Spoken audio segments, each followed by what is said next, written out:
Dimisión y abandono de Íñigo Errejón de la política. El portavoz parlamentario de Sumar emitió ayer un comunicado del todo críptico a través de las redes sociales después de que circularan varios testimonios que le acusaban de agresión sexual, de ser un monstruo y un maltratador psicológico. Una carta en la que, sorprendentemente, además de no negar los hechos, no pide disculpas a sus presuntas víctimas, sino que él se muestra a sí mismo como víctima de la sociedad, del patriarcado, de la fama, la política y de la biología. Vaya, la presunción de inocencia por delante, esa que desde su espacio no se ha mantenido contra otros. Errejón también vincula estas actitudes tan poco decorosas a su salud mental y física.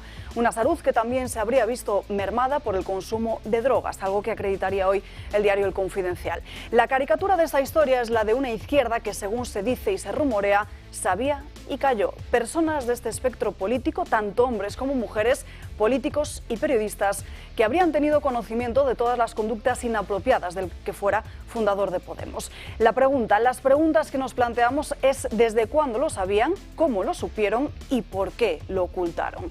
Íñigo Errejón lleva más de una década en la política y durante todo este tiempo surge la incógnita sobre el alcance de sus acciones.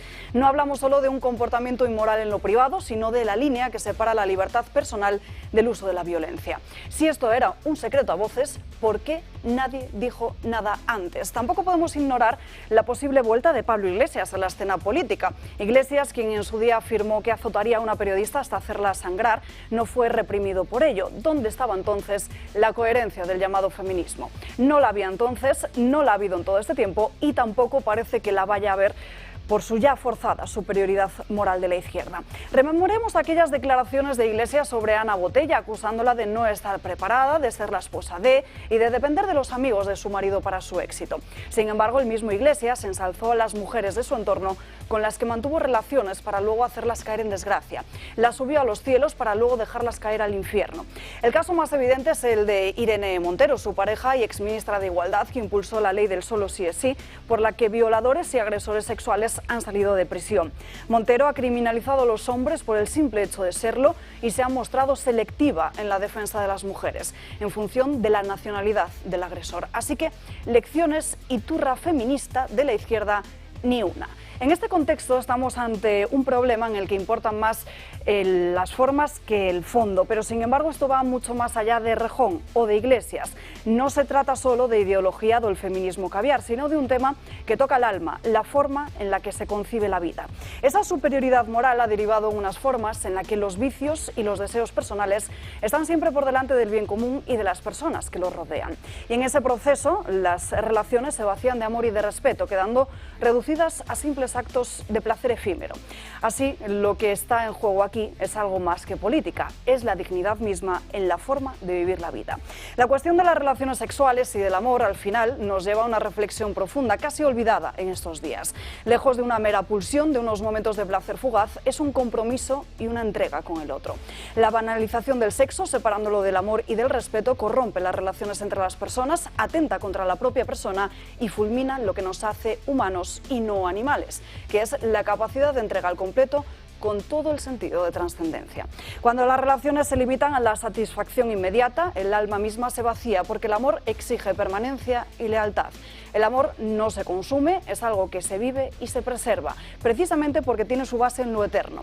La ruptura de este vínculo, el placer por el placer, no solo nos aparta de los demás, sino también de uno mismo.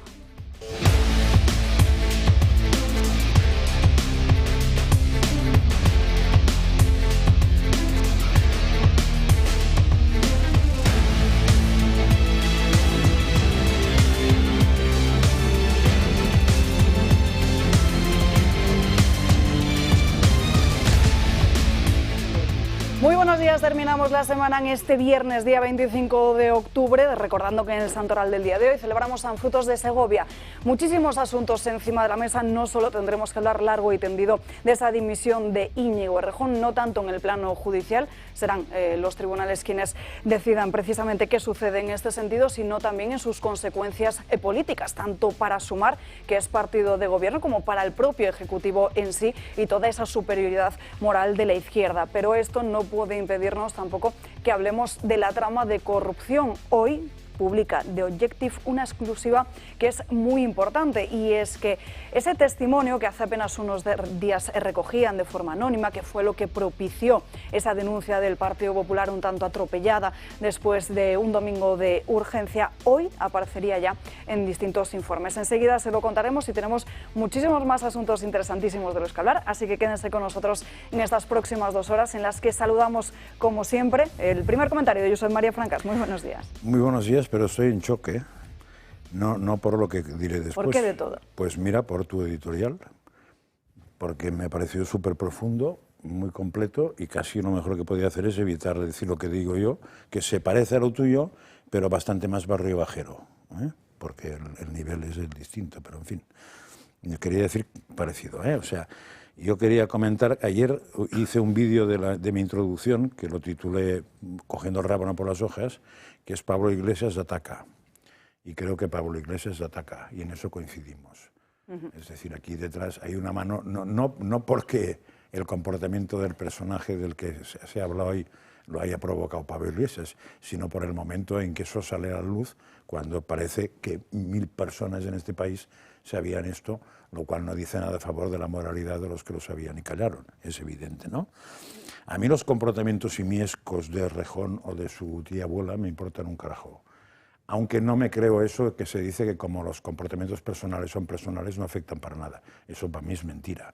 O sea, cuando un señor es un X en su vida privada, es un X por 2 normalmente en su vida pública. Y no me fío un pelo, ¿eh? Si un señor es mal padre, mal amigo, mal lo que sea, no me fío un pelo de que sea buena persona ni buen nada, ¿eh? Con lo cual no me parecen anecdóticos. Pero en fin, sí que enlazo una cosa con otra. Esta mañana, justo al salir del tren, que me ha hecho sus gracias otra vez mañaneras, me he encontrado con un anuncio muy interesante que, pagado por el Ministerio, decía que el 98 o 97 o 90 y muchos % de los jóvenes aprenden o han entrado en la pornografía. Bueno, no es lejano una cosa a los comportamientos del otro, pero lo dejaremos aparte. Lo que más me interesa de lo que salió de Errejón, que insisto, es su vida privada, aunque me parece que es bueno tenerla en cuenta, es su problema, o al menos yo no me meteré en el lodazal, ozando cual cerdo sobre ese tema. Lo más interesante es la hipocresía, ¿no? La suya propia, porque sobre ese tema era beligerante, en el trato exquisito con las féminas, era un señor tan beligerante como era capaz de poner a caer de un burro a los demás por tener una tendencia innata y algunas veces concreta en no respetarlo, como por grandes líderes de la izquierda, y me venían a la cabeza, por ejemplo, para no dar nombres, presidente de Argentina el último, presidente de Bolivia el de siempre, presidente de Nicaragua, etcétera, que hombre, no son los mismos comportamientos que sepamos, sino que son mucho más avanzados, ¿no? Por no entrar en otros detalles, ¿no? Y después lo que más me afecta es la hipocresía de Podemos. Sale en la prensa hoy que Yolanda Díaz sabía hace más de un año de más de 6 denuncias sobre maltrato, entre otras cosas. O sea, no sobre guarradillas privadas, no, sobre maltrato. Claro, si eso es verdad, lo que tiene que hacer Yolanda Díaz, y por eso creo que está la mano de Iglesias detrás, es hoy también despedirse. Por cierto, esa señora no había dimitido de todo lo de Sumar. ¿Os acordáis que dimitió? Pues no parece que dimitiera, ¿no? Todo, ¿no? Y entonces, moraleja, que es la misma que has sacado tú de toda esa historia, ¿no? Es el otro día, Juan Carlos Corbera, que por cierto mañana es el congreso que vale la pena a los que puedan ir, que no se lo pierdan, y si no, después me parece que hay cierto interés en esta casa por dar las ponencias en su momento y valdrá la pena escucharlas. Habló de 3 revoluciones en la historia de la humanidad. La primera, que es cuando creíamos que el hombre era criatura de Dios, con lo cual el Dios era Dios. La segunda, que es la Revolución Francesa, dijo él, cuando el Dios es la razón, y así nos ha ido después, que hemos entrado en una dialéctica absolutamente peligrosa por sustituir la ciencia, que es una cosa muy verdadera, pero que cuesta mucho llegar a ella, por el Dios real. Y la tercera, que no sé cómo lo calificaba él, Yo la calificaría de cuando hemos convertido a los instintos en Dios. No sé exactamente qué puso él, si dijo corazón, si dijo deseos, no sé qué dijo, pero yo lo traduzco por instintos. Ese es un ejemplo de de tener un nuevo Dios que son los instintos. Y eso es parecernos más a los simios que he dicho yo antes, no al hombre simio, sino al resto de simios, que a otra cosa. Si para algunos es su futuro ser un orangután más, es su problema, mío no. Desde luego que sí. Saludamos rápidamente al resto de invitados que nos acompañan esta mañana. Víctor González, muy buenos días.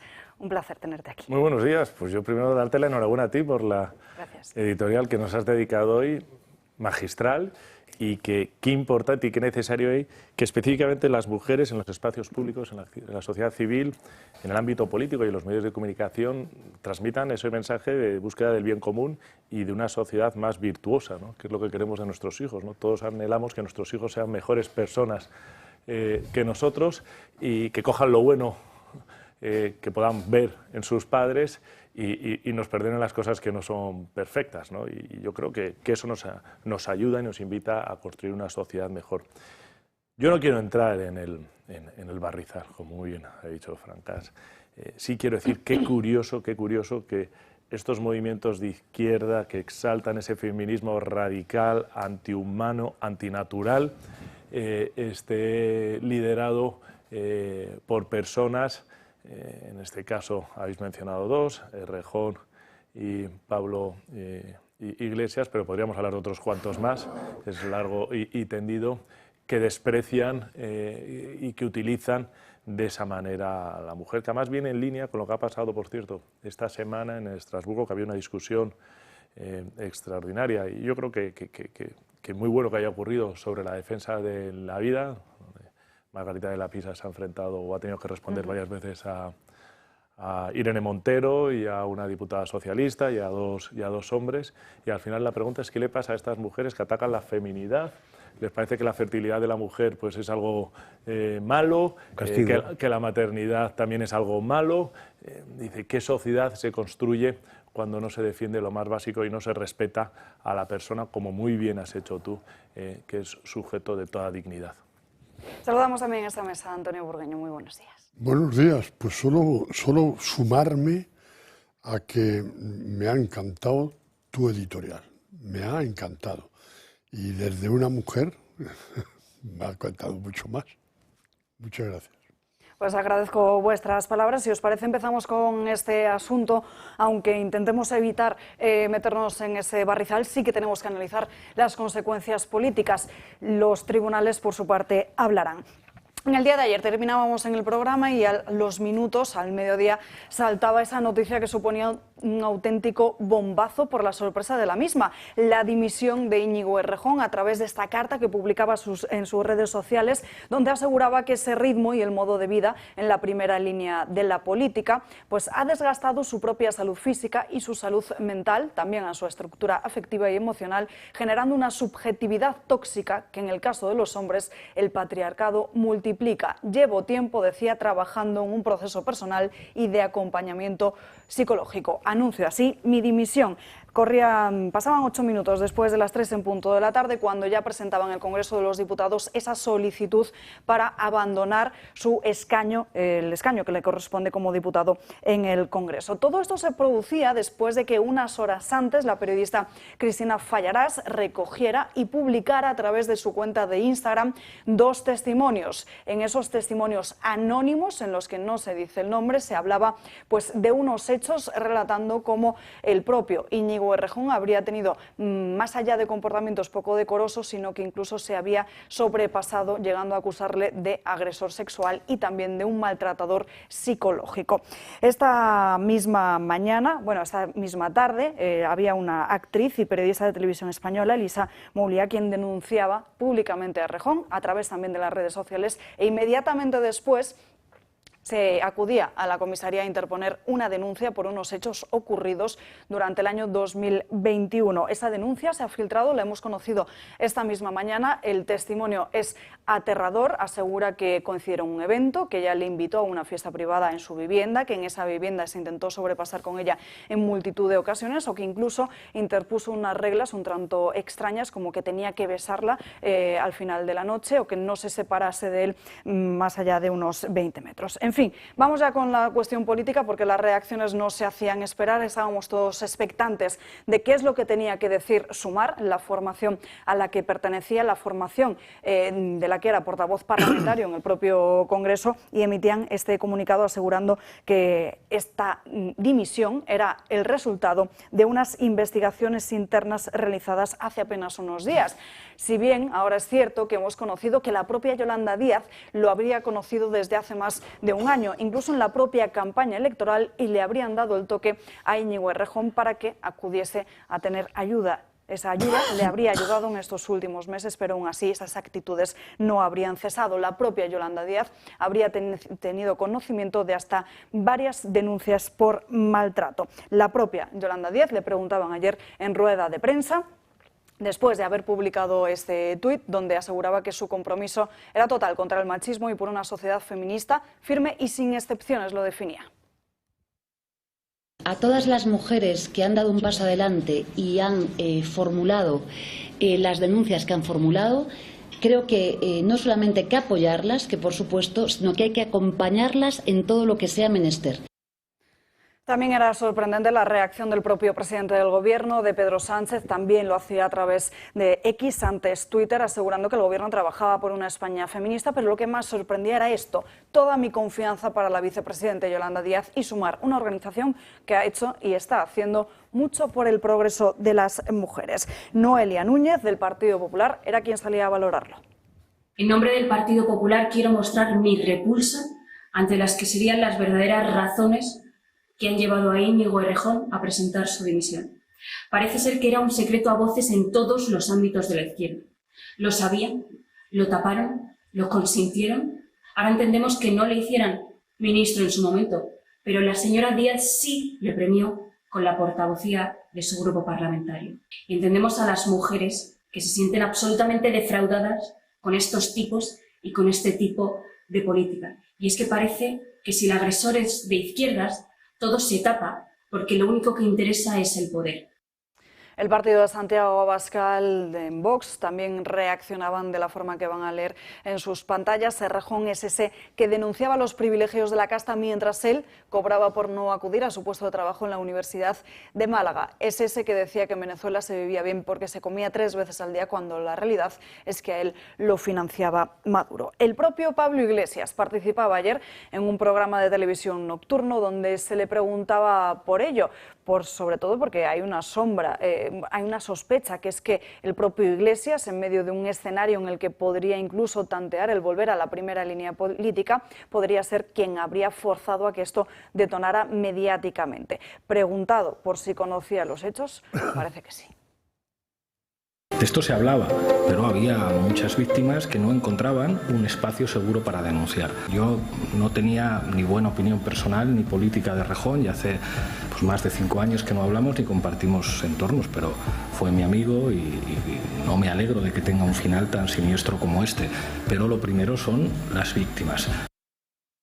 Pues había mucha gente que lo sabía. De hecho, su núcleo más cercano dentro del propio partido de Más Madrid, no tanto de Sumar, estaría al tanto de todas estas actitudes, y de hecho hay una diputada de Más Madrid en la Asamblea que se llama Loreto Aremillas, que estaría acusada de intentar tapar esta agresión de Íñigo Errejón a una de las jóvenes, con las que incluso habría llegado a mediar para no generar una polémica pública. El Confidencial recoge esta mañana lo que en el día de ayer eran sospechas que cada hora que pasaba se iban confirmando, que llevaba en terapia mucho tiempo por adicción al sexo y también a algunas sustancias desde hacía meses. Ese problema con las drogas fue algo que todos nos preguntamos cuando le vimos en un acto del propio partido de Sumar, en un acto de campaña electoral, donde gesticula con la boca como un tanto extraño. No sé, compañeros, si podemos ver esas imágenes de Errejón, ahí lo están viendo. segundo. Hemos intentado focalizar ese plano donde parece efectivamente que se confirmaría que tendría un problema con las drogas y concretamente, por lo que nos cuentan algunas fuentes, con la cocaína. Sin embargo, Íñigo Errejón siempre ha sido un abanderado de la causa feminista y de hecho pues en las redes sociales han estallado, le están recordando todo lo que él decía, pero incluso fíjense una de sus declaraciones más recientes con lo del pico de Luis Rubiales a Jennifer Hermoso. Y en vez de estar siendo suyo el protagonismo está siendo del señor Rubiales por una actitud absolutamente vergonzosa. Debería haber dimitido ya, sin falta, de inmediato y con contundencia. El Gobierno tiene que intervenir. Saben ustedes que desde Sumar ya hemos instado formalmente al Consejo Superior de Deportes a que tome cartas en el asunto y a que si Rubiales no dimite, bueno, pues se haga, que se cumpla el propio reglamento de la Federación que le obliga a dar, por supuesto, un paso atrás. En fin, lo de Errejón han sido más de 10 años en la política, ya no queda nadie de esa foto de Vista Alegre con Pablo Iglesias, también con Carolina Vescanza, Juan Carlos Monedero, hasta el día de ayer que presentó su dimisión por esas acusaciones de agresión sexual.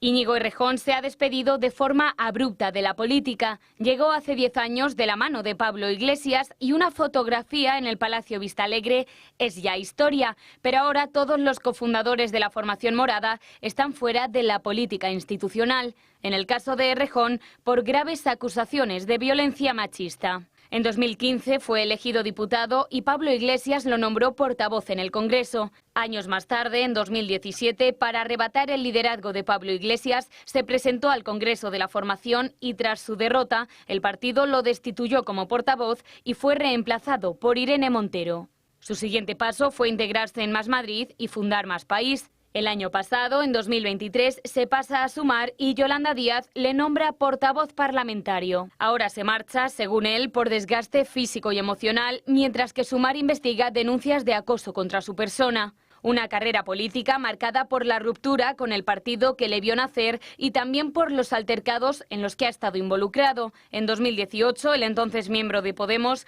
se vio implicado en una pelea en un pub de Santiago de Compostela. El político fue increpado por unos clientes que amenazaron con denunciarle y testigos aseguraron que hubo un forcejeo.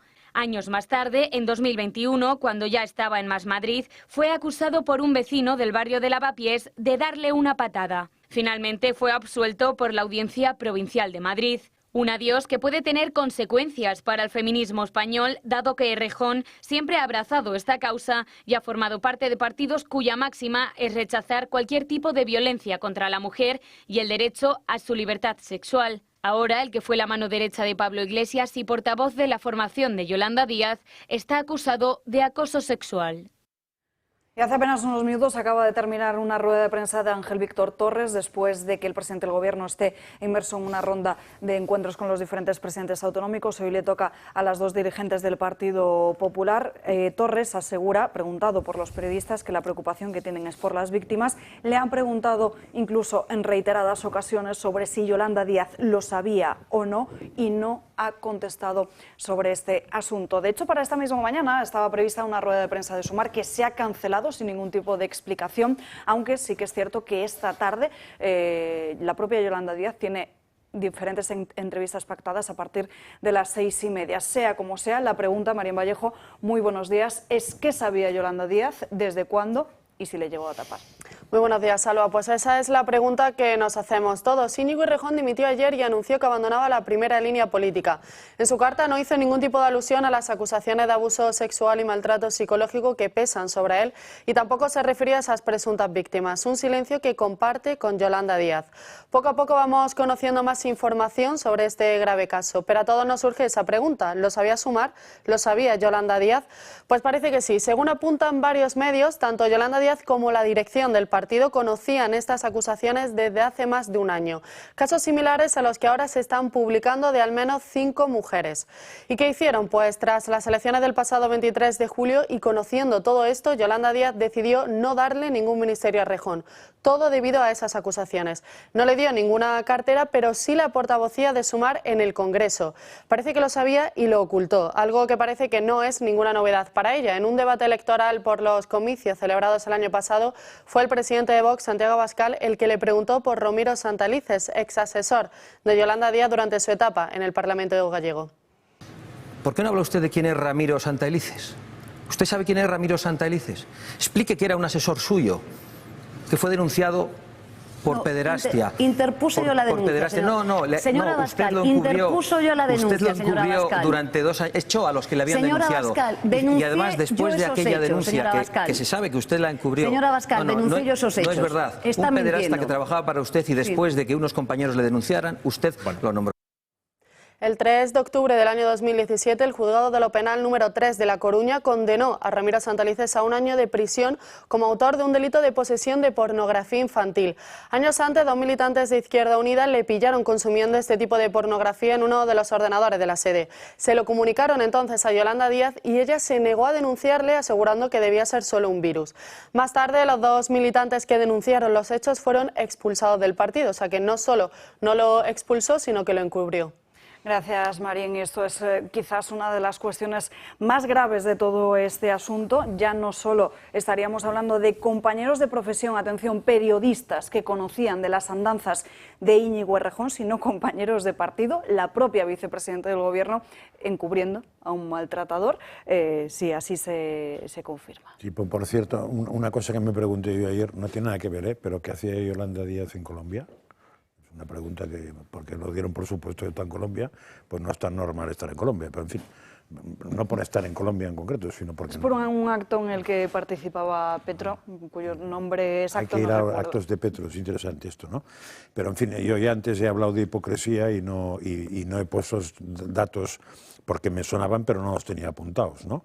No tenía el dato, pero que es esto. De todos modos, yo he hablado en la introducción de hipocresía de Podemos y hubiera sido mejor hablar de hipocresía de Sumar, no de Podemos. O sea, eso afecta a la etapa, que sepamos, a la etapa de Sumar.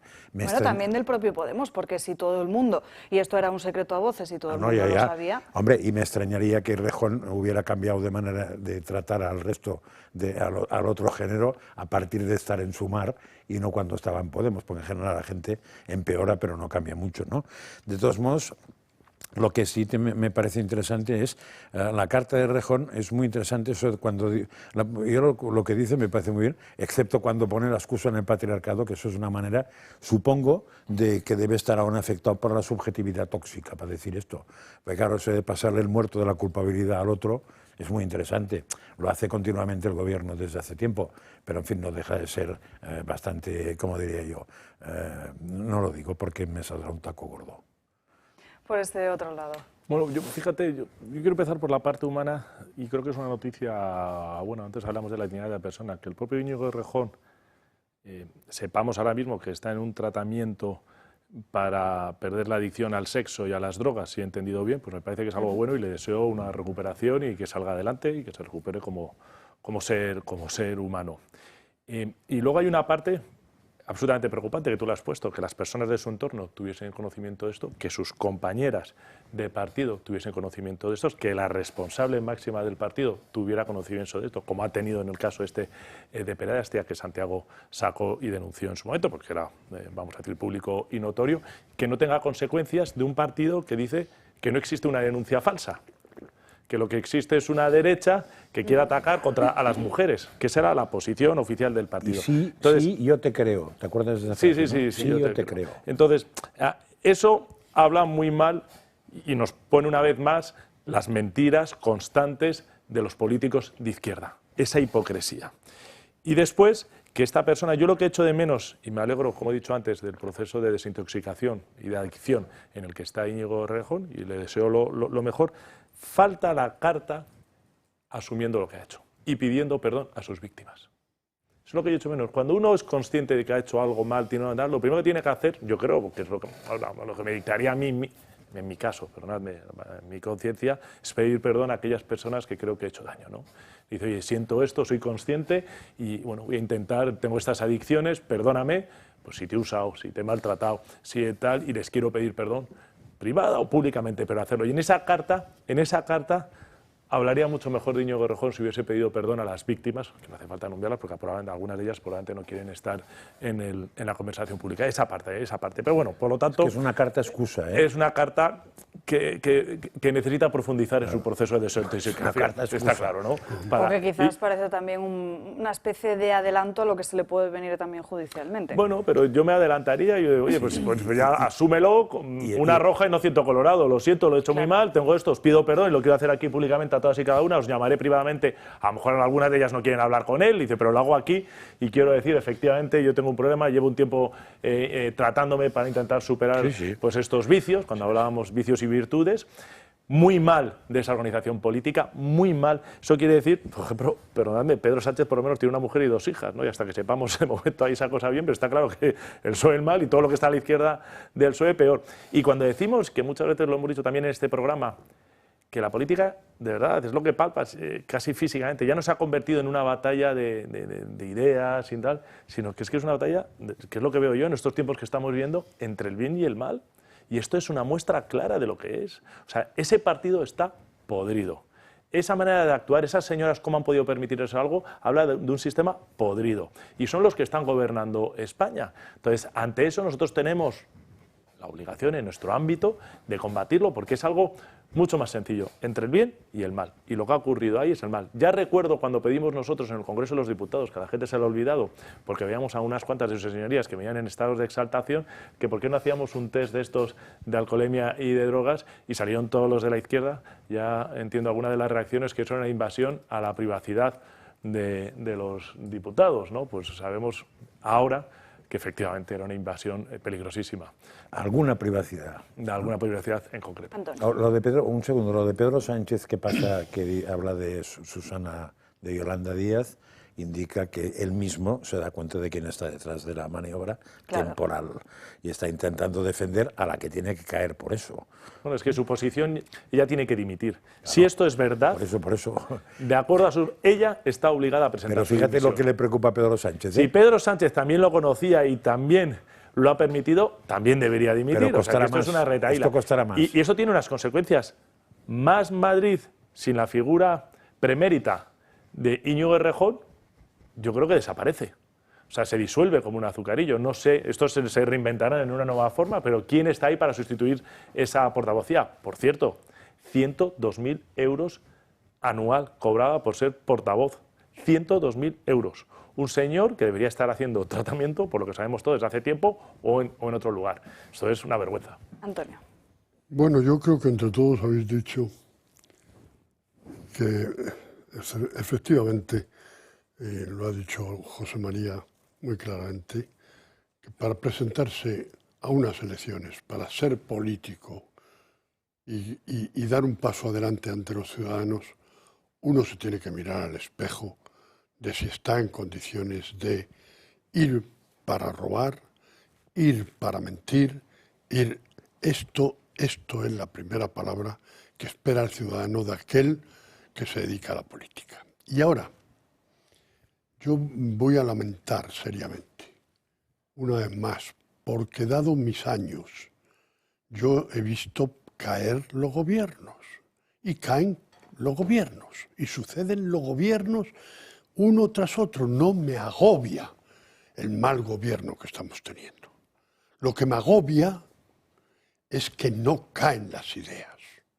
Eso es lo que me agobia. Es decir, tenemos en estos momentos la posibilidad de que tenga que caer el gobierno pernicioso de esta nación y, sin embargo, no hemos tratado seriamente los 3 grandes problemas sociales y los 3 grandes problemas políticos que tenemos en esta nación.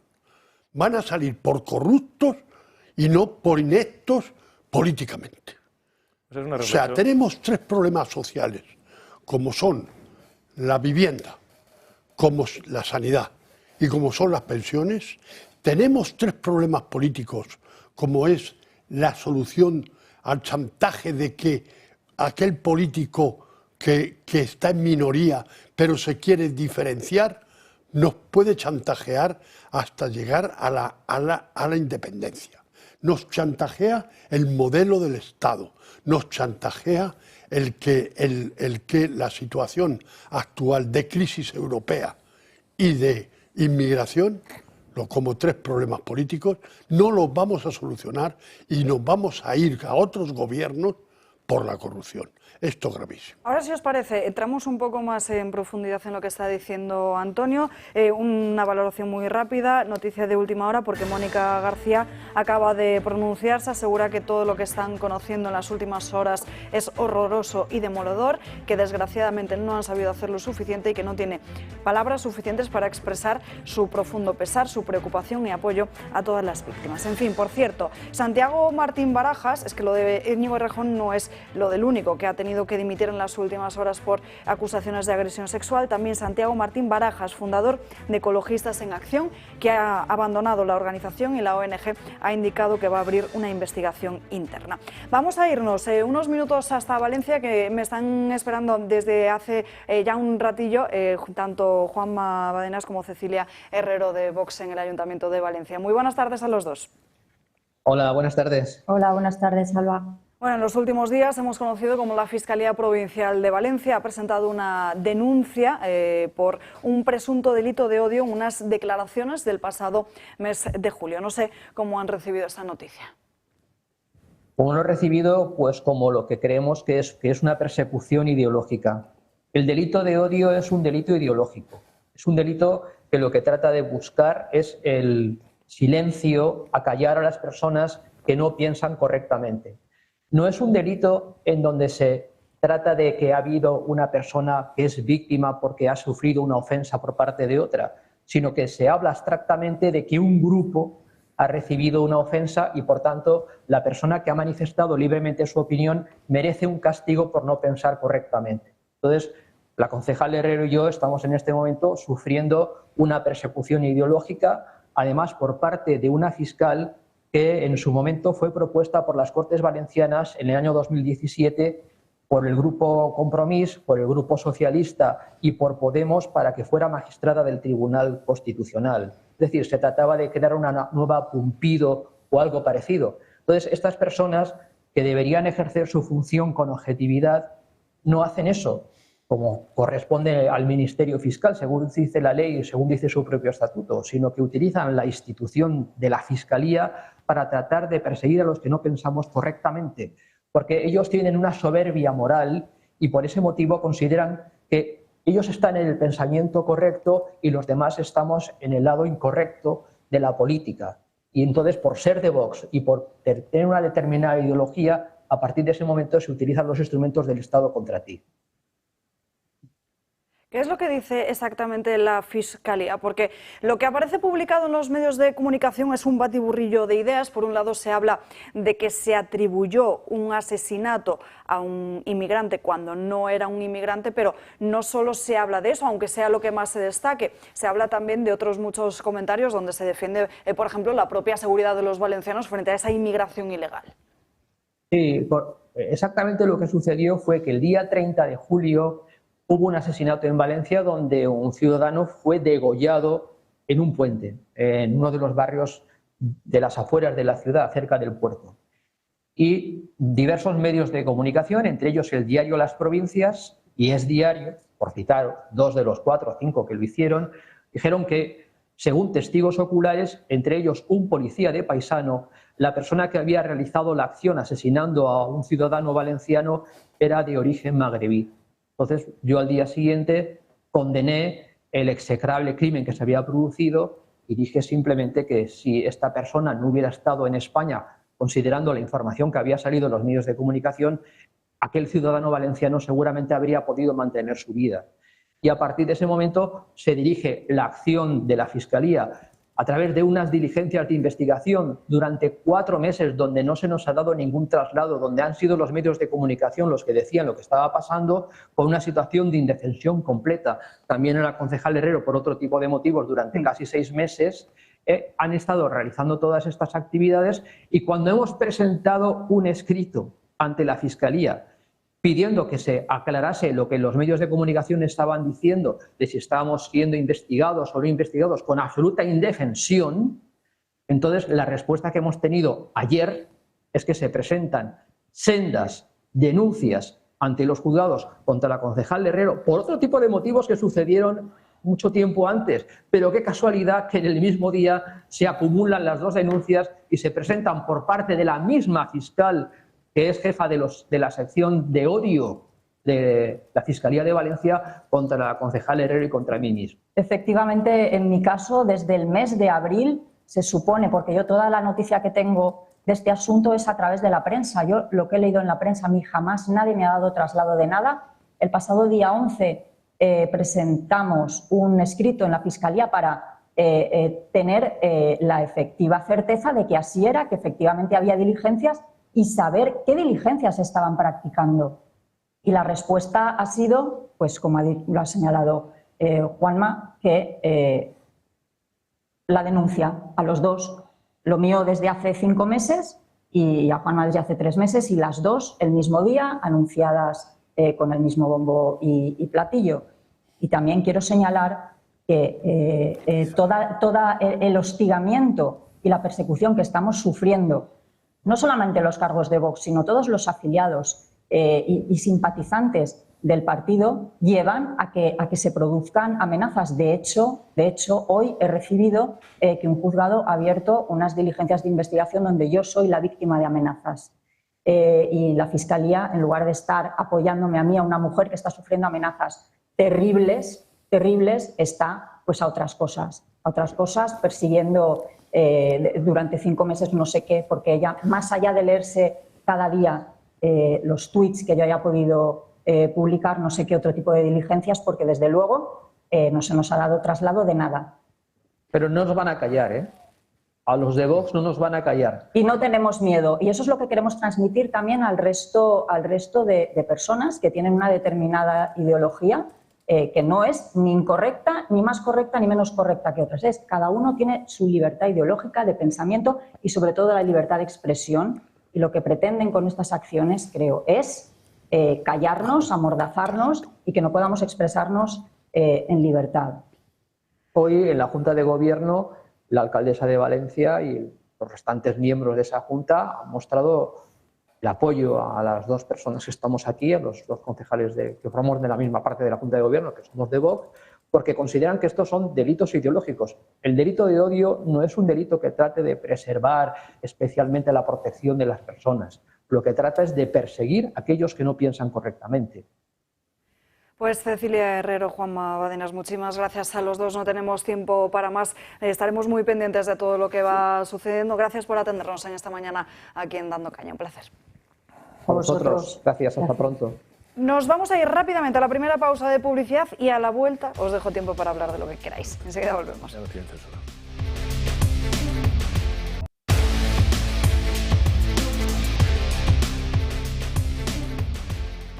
Llevo Asturias en mi corazón y siempre será la patria querida que dice el himno, la tierra que da nombre al título que me designa como princesa y por tanto servidora de España y el lugar de origen de mi familia materna. Lo dije en mi primer discurso en Oviedo en 2019. Tengo sangre asturiana. Y eso no solo imprime carácter, es un orgullo y una alegría. Nos recibe este jueves el título de alcaldesa honoraria de Oviedo y también la medalla de Asturias en 2 actos, uno en el ayuntamiento, otro en la universidad. Llevo Asturias en mi corazón, decía en ese discurso al recibir los reconocimientos, 2 condecoraciones que recibe con motivo de su mayoría de edad y coincidiendo también con esa visita a Oviedo para la entrega en el día de hoy, esta tarde, los premios Princesa de Asturias de este año 2024. La heredera al trono sigue así los pasos de su padre, el rey Felipe VI, quien también en el año 88 fue reconocido con ese título de alcalde honorífico y que más tarde recibió la máxima distinción del Principado. En fin, hablando sobre la cuestión de Íñigo Errejón, era muy importante, disculpen, esa reflexión que realizaba Antonio Burgueño sobre los grandes temas sociales olvidados sobre los que apenas se estaba debatiendo. Uno de ellos es la vivienda, el otro es la sanidad. Además, cuestiones que también abanderaba en su día la izquierda y que han olvidado por completo. De hecho, sorprendió el otro día incluso escuchar a la propia Isabel Rodríguez asegurar que no tenía la propia varita mágica, al mismo tiempo que ellos están en el gobierno y sorprende que alguien que puede cambiar las cosas tampoco se resigne a ello. Víctor. Bueno, yo creo que los temas sociales no se hablan de ellos por la propia incapacidad del gobierno de llevar ningún tema social a buen fin. Es un gobierno prisionero de sus socios que están descapitalizando o incrementando los déficits estructurales y la deuda, y donde no se pueden llevar ningún tipo de políticas, porque eso exigiría mejorar las cuentas públicas, lo que significaría una vocación de austeridad por parte de la Administración central y una vocación de servicio a los demás. En tiempos muchos peores en la historia de España fuimos capaces, tanto que hablan de Franco, de que se construyesen más de 4,5 millones de viviendas sociales, y el gobierno de Sánchez, pues lo que nos tiene es a los jóvenes en la calle incapaces de poder crear una familia, tener una vivienda y tener un salario digno que les permita tener una vida digna a sus hijos, donde tener realmente 1, 2 o 3 hijos se convierte en un lujo, porque es que no se lo pueden permitir teniendo que trabajar los 2 miembros de la familia, cuando la generación de nuestros padres y de nuestros abuelos con uno trabajando se vivía, se iban de vacaciones y se compraban su casa en 10 años y su casa de veraneo donde fuesen a veranear. Esa es la diferencia entre los gobiernos donde lo que está hablando ya es del barrizal del que estábamos hablando y no están centrados en el servicio a la política. Yo creo que es muy importante la reflexión, ¿no?, de lo que estamos sabiendo. Cuando hablábamos entre el combate entre el bien y el mal. A mí me encanta y me enamora, por ejemplo, ¿cuál es el ministro de Economía suizo? Nadie lo sabe. ¿Sabe quién es el ministro de Economía? ¿A que no lo sabéis? ¿Quién es el ministro de Defensa suizo? ¿Alguien lo sabe? No. ¿Quién es el primer ministro del presidente de Suiza? No lo sabéis nadie. ¿Por qué? Porque hay una conexión mucho más cercana entre los ciudadanos y las políticas que se llevan a cabo. Y se votan los temas importantes a nivel local, se votan y se deciden.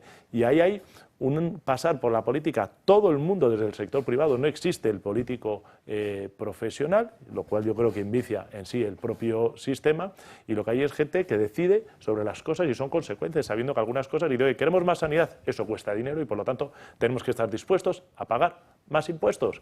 Queremos más, y esas cosas yo creo que hay que consultarlas y no se puede negar la verdad. El sistema de pensiones que tú mencionabas es insostenible. Un sistema de reparto que tiene sentido cuando la población crece se convierte en un sistema Ponzi, es decir, en algo viciado cuando la población decrece. Y esto es el problema que tiene España en cuanto a las pensiones, por hablar de ello, que es el gran debate que tenemos que tener, porque nuestra primera obligación, cuarto mandamiento, es honrar a nuestros padres y madres, eso podría ser el cuarto, no es sostenible, no es sostenible. Yo que soy del 75, matemáticamente es imposible que tenga una pensión digna. No va a existir. Yo tengo que honrar a mis mayores con sus pensiones, puesto que ellos contribuyeron durante toda su vida laboral a pagar las pensiones de sus mayores. Entonces, este problema que tiene España ya lo han tenido otros países, lo ha tenido Canadá, lo ha tenido Francia, lo ha tenido Suecia, lo ha tenido Australia, podríamos poner un ejemplo. Francia lo está viviendo ahora. Sí, bueno, pero está viviendo, pero ya han hecho una transición hacia modelos mixtos, de capitalización mixta, y nosotros tenemos que buscar en aquellos casos en los cuales ha servido, que eso se llama la certeza empírica, donde poblaciones maduras han tenido que ir a sistemas que lo han hecho bien y que lo han hecho. Cuanto más tardemos de afrontar este problema y otros con seriedad, buscando siempre la verdad y poniendo soluciones, mayor va a ser el coste social y económico. Pero ¿tú crees que hay alguien, no sé si capacitado, pues eso no lo tengo claro, pero que preocupado en serio dentro de la política por resolver este tema?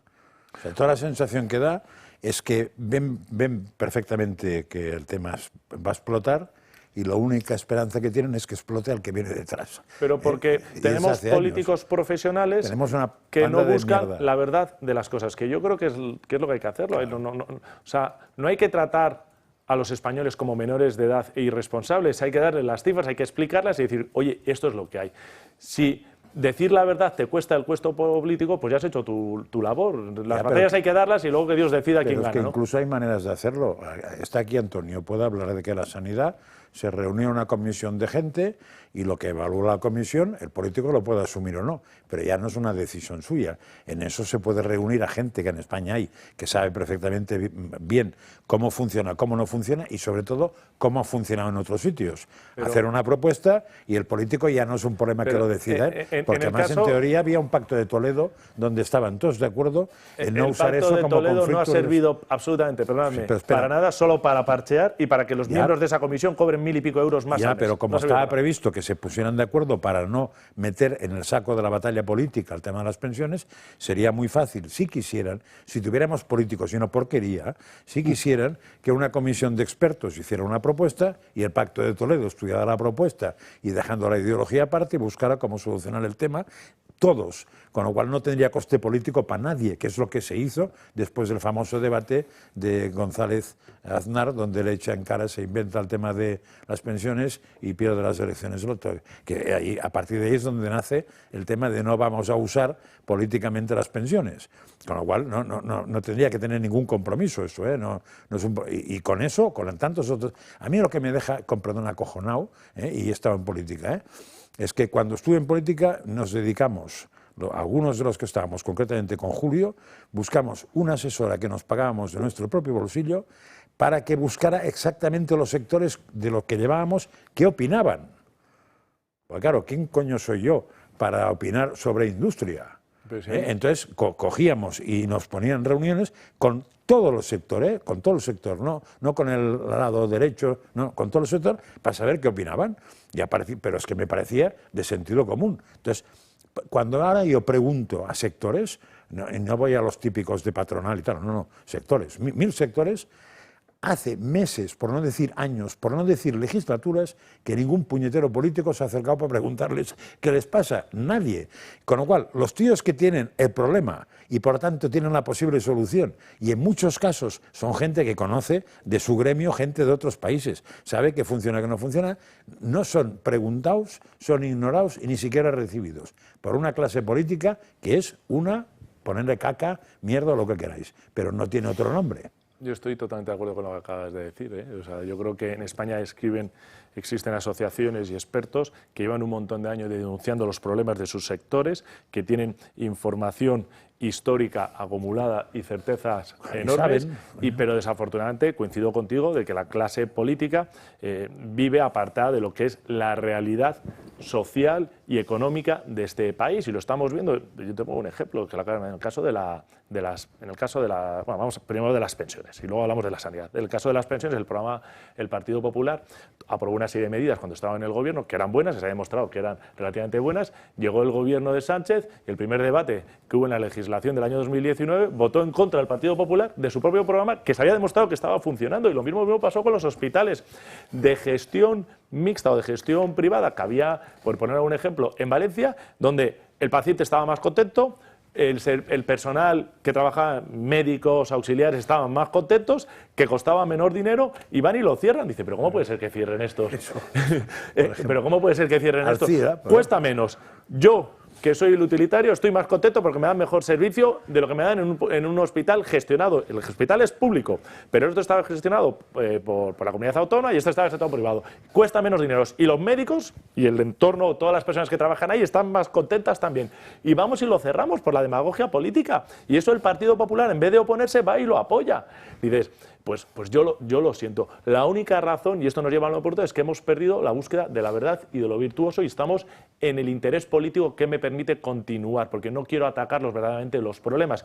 Y eso ocurre cuando las personas dependen sí o sí, en su situación vital, de salir reelegidas y volver a tener un puesto político. Para comer. Y eso hay que romperlo, para comer. Yo creo que esa es la madre del problema. Claro, el que no tiene oficio ni beneficio no puede perder el coche que le han regalado oficial cuando tenía 19 años.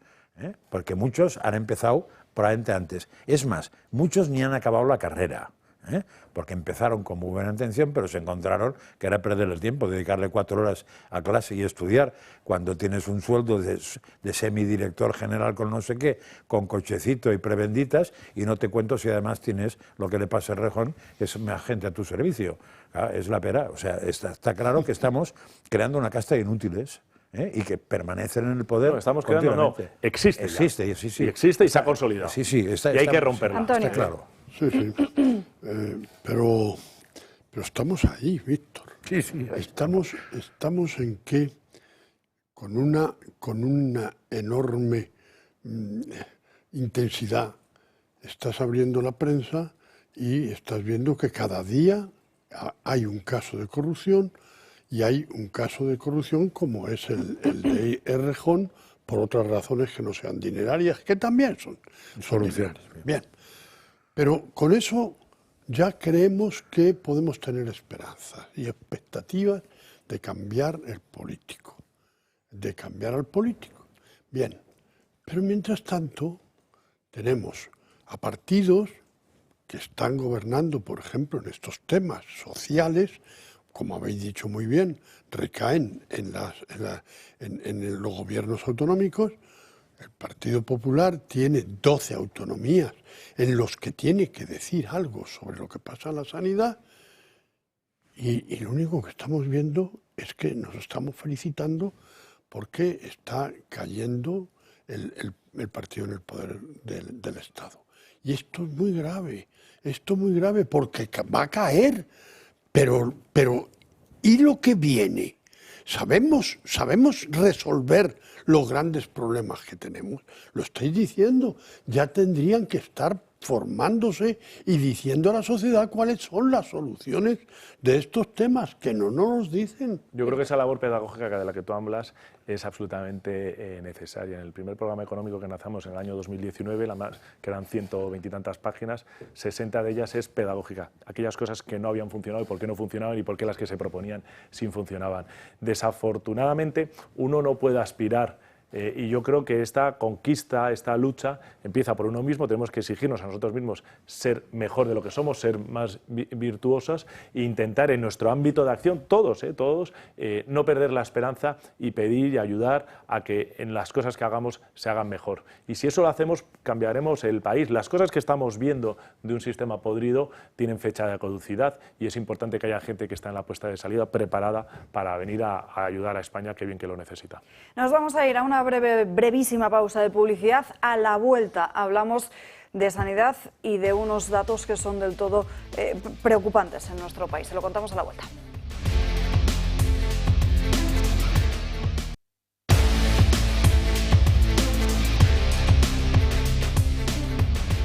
Ya estamos de vuelta en Dando Caña, pasan 6 minutos de la 1 en punto de la tarde, las 12 en Canarias, y tenemos que hablar de la explosión de ITS en nuestro país. Estas infecciones de transmisión sexual que están disparadas e incluso hay internistas, médicos internistas, que están elevando la voz contra las peligrosas modas sexuales. Vamos primero con los datos. Marín Vallejo.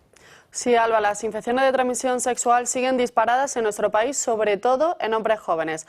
Así lo recoge el último informe realizado por el Instituto de Salud Carlos III, que recoge datos del año pasado.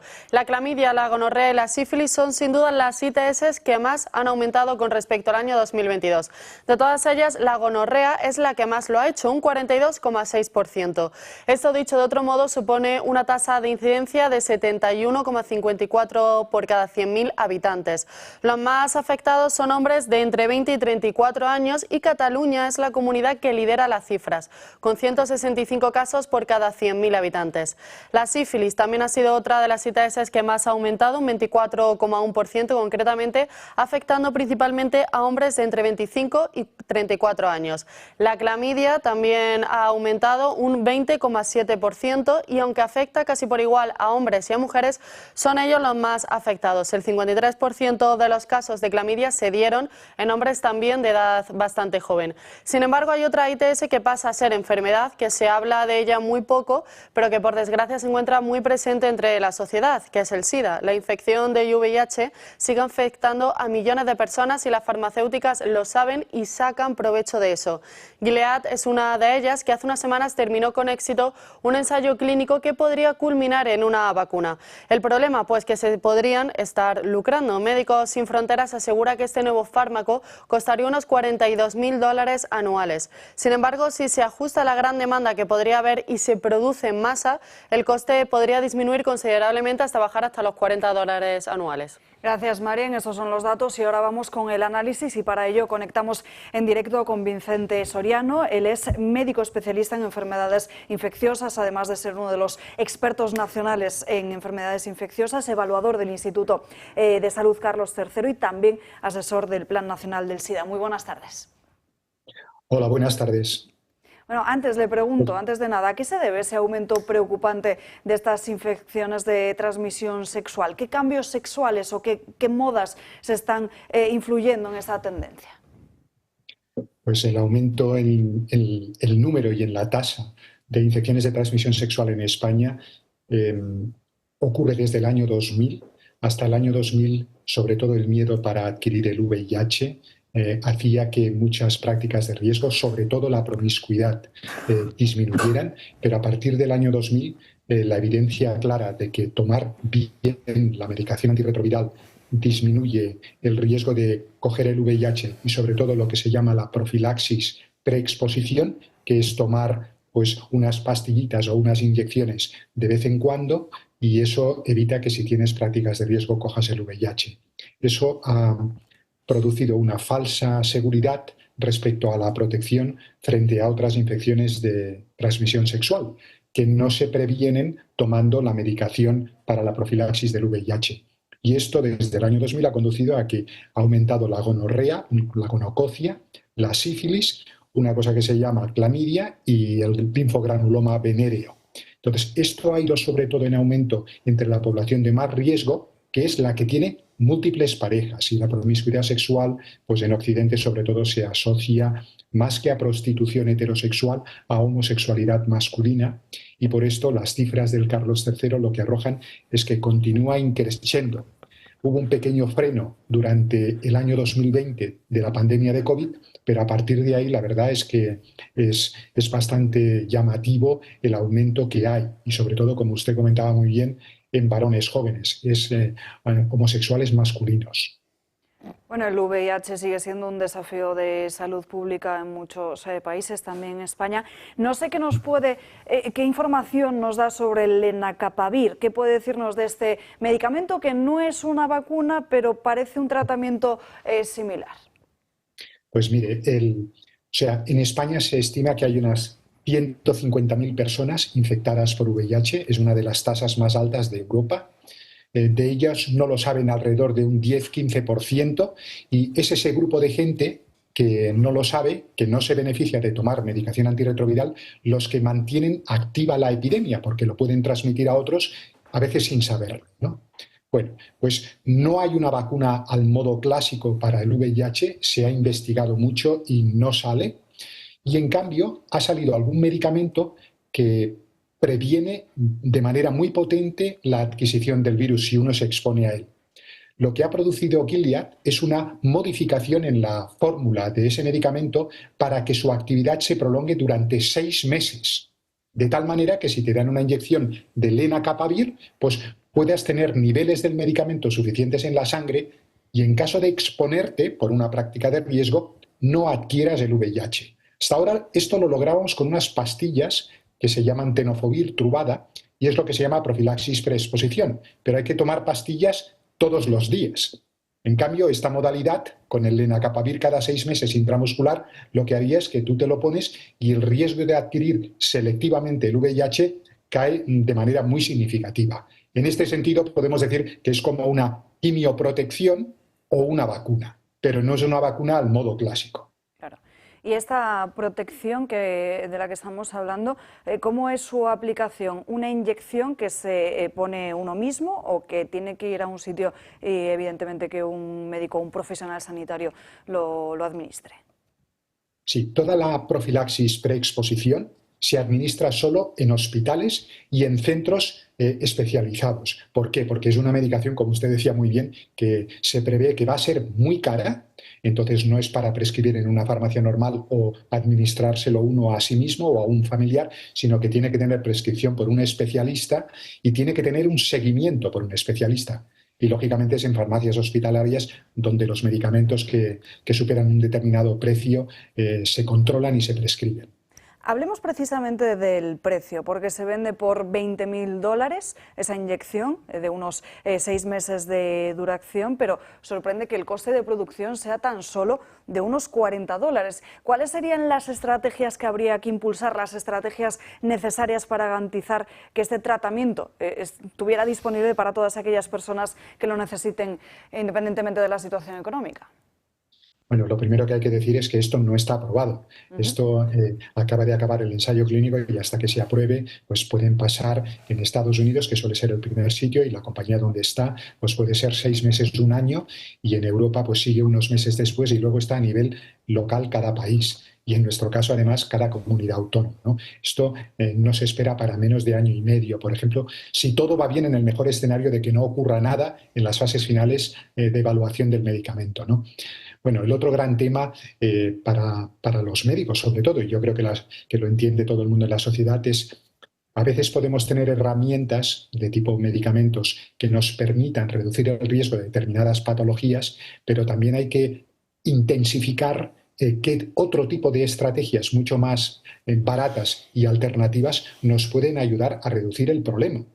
Entonces, todo el tema de las conductas de riesgo, la medicina no tiene por objetivo el hacerte cómplice y tolerar que ocurran y luego idear un medicamento para minimizar el daño. Hay que idear los medicamentos, pero a la vez intentar ver qué beneficio social se puede obtener, por ejemplo, reduciendo las conductas de riesgo. Hoy sabemos que para reducir las conductas de riesgo, los grandes detonantes que tenemos ahora del aumento de ITS, de infecciones de transmisión sexual, sobre todo en varones homosexuales masculinos, es todo el tema de las redes sociales y las aplicaciones para contactos relativamente anónimos y que es lo que favorece la promiscuidad sexual, y todo el otro tema de las drogas, ¿no? Lo que se llama el chemsex, y esas sustancias, y no hablo del alcohol, sino de otro tipo de productos, que básicamente producen desinhibición y hacen que pueda haber encuentros, pues no solo anónimos, sino con múltiples personas en un determinado lugar, ¿no? Y que se organizan pues pocos días antes. Esto es lo que en realidad explica la explosión de datos de las infecciones de transmisión sexual. No es el ser homosexual o el ser prostituta, no. Ese es el tema de la promiscuidad. Contactos con gente distinta. Es lo que los psicólogos, ¿verdad?, tienen más desarrollado, que es todo el tema de confundir pues, lo que es ese deseo de querer y sentirnos querido, reducido a amor versus sexo.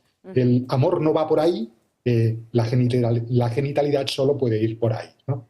Entonces, eso puede producir un daño en el sujeto, que es todo el tema de las infecciones de transmisión sexual, y desde luego a la sociedad, pues porque al final hay que pagar todo este tipo de estrategias de medicación que, como decía usted, es muy cara. Le pregunta a Josep María Francas. Muy buenas, Vicente. No, es que has dicho una cosa que me parece, bueno, muy interesante, las otras también, pero has dicho que habían trabajado mucho en la vacuna del SIDA y no la habían conseguido. ¿Cómo se entiende eso, que no se haya conseguido una vacuna del SIDA con tanto tiempo, si últimamente sacan vacunas con 3 meses? Es una buena pregunta, José María. Pues para el COVID la situación era tremenda y global, y se ideó un tipo de approach totalmente nuevo, que es el ARN mensajero. Pero esto ya se ha intentado con el VIH a continuación del éxito del COVID y que las regulaciones habían disminuido, pero no ha funcionado. Y hay una base biológica, y es que el material genético del VIH, a diferencia de otros virus, se integra dentro de nuestras propias células, de nuestro propio ADN. En cambio, pues para el COVID o para el virus de la hepatitis B o el virus de la hepatitis C o otros muchos virus, el de la gripe, no se integra en las células. Entonces, está fuera de nuestros cromosomas y es posible diseñar terapias génicas de algún modo. En el VIH esto no funciona. Entonces, lo que ha hecho Gilead es decir, renuncio a cualquier tipo de vacuna génica y lo que hago es diseñar una molécula, que es como un medicamento, y lo modifico, que esto se puede hacer ahora, para que su actividad dure 6 meses en la sangre de la persona a la que le pongo la inyección. Entonces, en realidad el efecto podría ser parecido, porque es proteger. En un caso con una terapia génica y aquí es con un fármaco clásico que lo he modificado para que sus niveles en sangre duren 6 meses. Entonces, para la sociedad, a nivel sencillo divulgativo, el concepto es protección, es el de vacuna. Y entonces es que tampoco entendí una cosa que has dicho, que ese tipo de medicinas, de esa profilaxis preventiva, había que ir a unos sitios especiales para que te lo suministraran por 2 motivos. Una, porque era muy caro, y 2, porque había que hacer un seguimiento. Interpreto, ¿se pretende que se paguen tratamientos de muchos ceros a personas para prever comportamientos de riesgo? O sea, ¿se pretende que públicamente todos paguemos que un señor pueda tener comportamientos de riesgo sin riesgo? Eso es lo que he entendido, porque me quedaría alucinado. Sí, José María, yo creo que lo has entendido bien. Es uno de los dilemas. es uno de los dilemas que tenemos, ¿no? La situación en la que nos encontramos los médicos, como te puedes imaginar, aparte de médicos, pues somos ciudadanos. Entonces, es el convertirnos en prescriptores de una situación en la que, por otro lado, no tenemos oportunidad de poder discutir con nuestros pacientes en medidas que son más fisiológicas, y es el ver si hay posibilidad de reducir las conductas. Está muy bien la autonomía del paciente, pero yo creo que es de sentido común el razonar con él que a lo mejor pues hay otro tipo de alternativas a utilizar drogas un fin de semana de una manera anónima y que venga a los 4 días con una gonorrea, ¿no? O una sífilis. Y esto tiene su público. O sea, hay una gran parte de nuestros pacientes que podrían entender este tipo de conversaciones, porque al final lo que buscamos los médicos es el bien de nuestros pacientes. Entonces, hacerte cómplice de una manera ciega porque hay una prestación sanitaria que te permite esta situación, pues no es nada agradable para nosotros y muchas veces nos pone en una situación violenta de praxis. Vicente Soriano, muchísimas gracias. Ha sido un placer poder charlar con usted esta mañana. Espero volver a conversar en los próximos días porque ese asunto además es muy interesante y lo ha explicado usted de forma muy clara y entendible para los que no estamos a diario con la información en la mano. Un placer, gracias, un abrazo. Muy bien, gracias. Adiós. Burgaño, me pedía la palabra sobre este asunto. Bueno, el asunto está claro. Hace meses y el año pasado estuvimos hablando de la viruela del mono. La viruela del mono era lo mismo. O sea, estamos hablando de quien hace sus relaciones de todo tipo, afectivas y sexuales, las hace libremente. Y la viruela del mono, pues era clarísimamente siguiendo unas prácticas de sexualidad. Y esto, pues el SIDA supone miles de millones de euros al año a la sanidad pública española. Sí, pero es una enfermedad adquirida. Es decir, ahí no entro en la culpabilidad. En el año del que la quiere. 1980 se descubre la enfermedad en Estados Unidos. Y tardó unos años en tener la posibilidad de saber cómo se combatía el virus. El asunto el pánico duró desde el 80 hasta el 88, 89, se iban muriendo personas irremediablemente, que tenemos muy poca memoria de las cosas. Aquello no fue una pandemia generalizada, aquello era un horror de situación grave.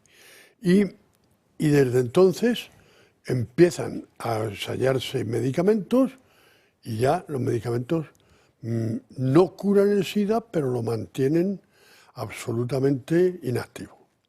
Víctor, Mira, a pesar de que había terminado el interrumpido Burgaño.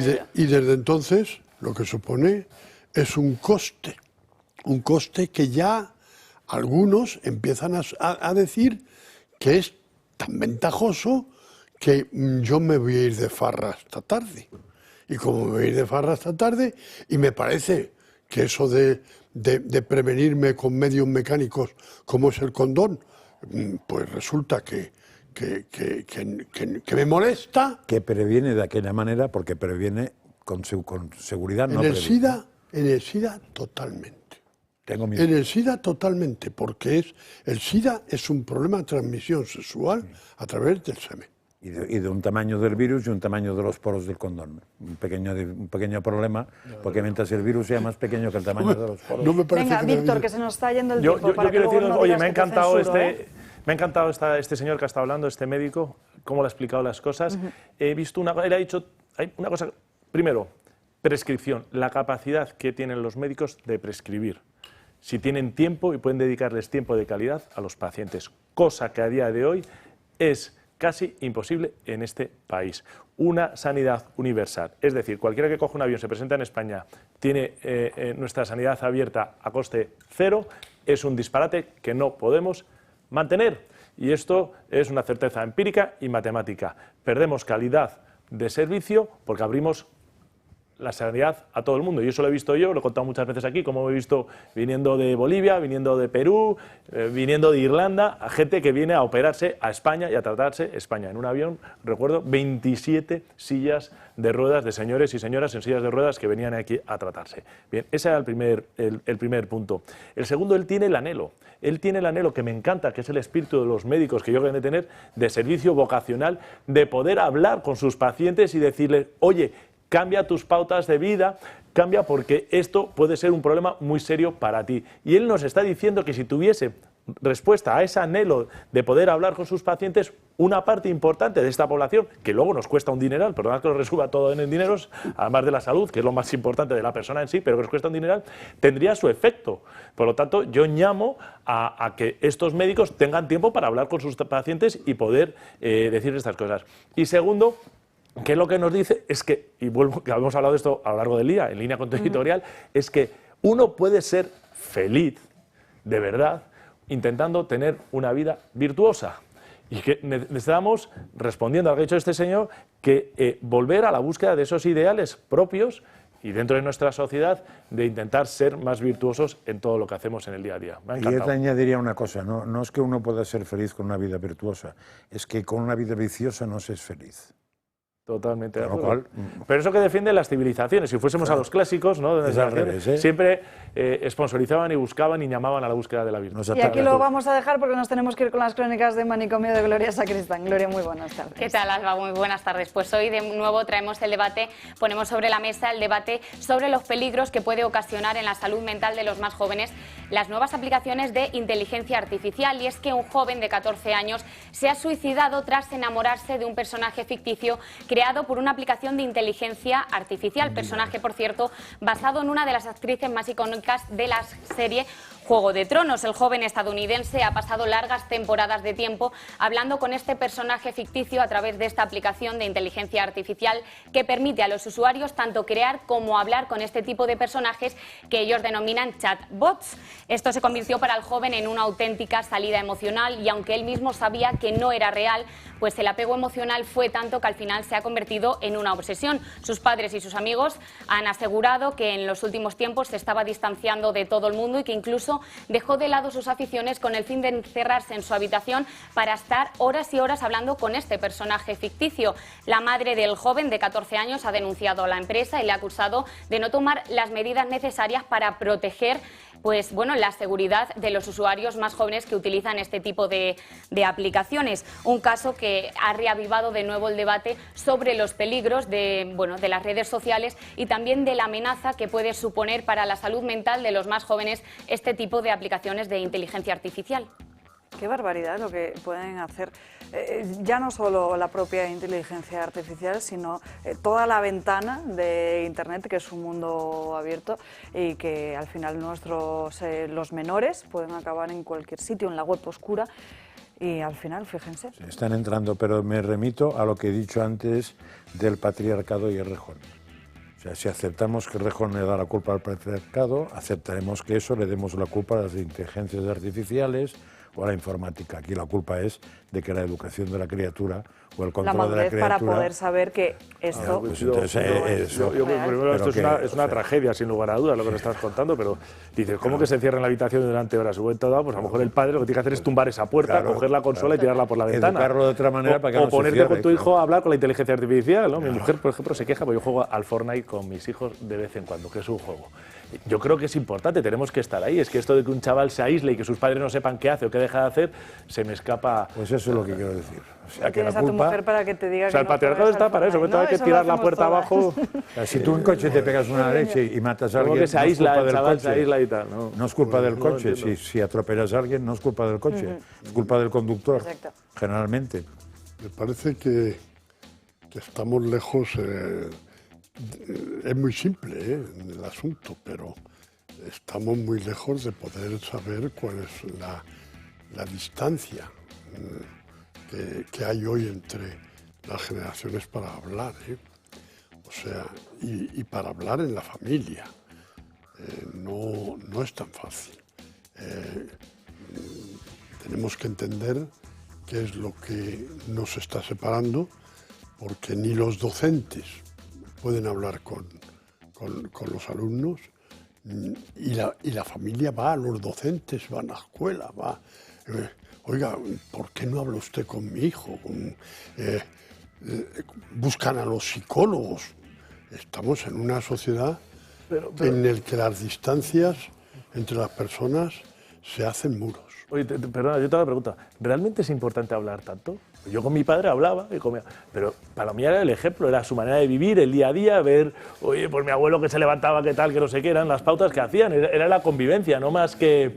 yo con mis amigos, mi mujer dice, es que no hablas, digo, vamos al cine, nos vemos, adiós, estás gordo, tú estás calvo, adiós, muy buenas, no tenemos... Naturalmente. Es la convivencia más que la necesidad de hablar. Estás diciendo algo Te lo digo porque, por que ejemplo, existía en nuestra cultura. Yo con mis hijas, con mi hija, hay veces dijo, esta mujer me agota, mi hija, porque habla, no para durante horas. Y yo con los chicos no me hace falta hablar tanto. Y dice, ya no puedo más, yo desconecto, o sea, a mí se me va el cerebro. Es como Homer Simpson cuando el otro habla y el otro... Y tú ya estás pensando en la cerveza, digo, que me saquen de aquí. Te pregunto, dice, oye, ¿hay que hablar? ¿Realmente hay que hablar tanto? Es que eso... ¿O es estar ahí, es estar conviviendo, es hacer cosas en común, es la vida en familia, más que el decir, vamos a hablar, ¿qué te sientes? Oye, con mi padre decía, lo has dicho perfectamente, pero eso es como el pádel. Con unos te devuelven la pelota continuamente y otros pues no te devuelven la pelota.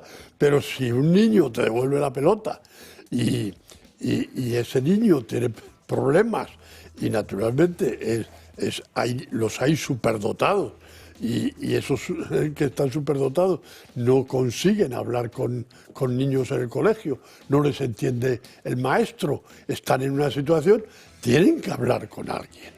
Y ese alguien pues tiene que ser en la esfera familiar. Y la esfera familiar al final termina en un psicólogo. ¿Y qué es el psicólogo en España?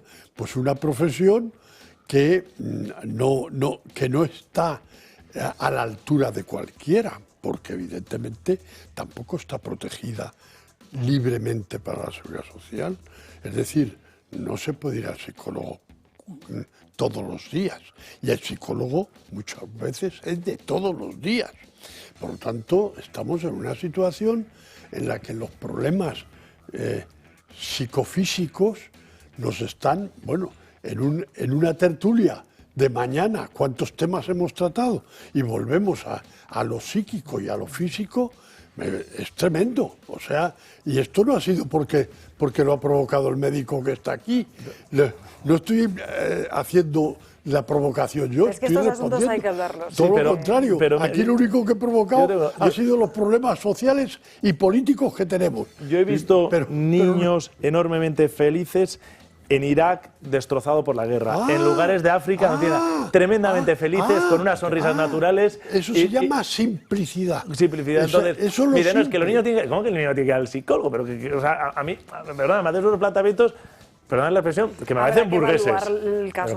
Creo que estáis diciendo en el fondo lo mismo, ¿eh? Sí. Porque tú estás diciendo la convivencia y él está diciendo hablar. Yo creo que si los padres, como es tu caso, tienen convivencia, notarán perfectamente cuando a más de convivir hay que hablar o cuando con convivir basta. Es absolutamente... El problema es que ahora mismo el padre está en un lado, la madre en otro, y si hay niño, cosa rara, porque suele haber perro o gato, pero si hay niño, el niño está en otro sitio. No se ven para nada, no se hablan para nada, no saben de qué va la fiesta, y el día que el pobre niño habla se encuentra con otra pared porque le suena al padre y a la madre el niño a chino. Bueno. Entonces, ni psicólogo ni leches, o sea, nos vamos a la mierda todos juntos. ¡Hala! Segundo taco que dices en el programa de hoy. Tercero, pues el otro se me ha escapado. Porque he dicho el mismo 3 veces. ¡Qué barbaridad! Bueno, hablábamos de los niños. Antes de los niños está el matrimonio, normalmente.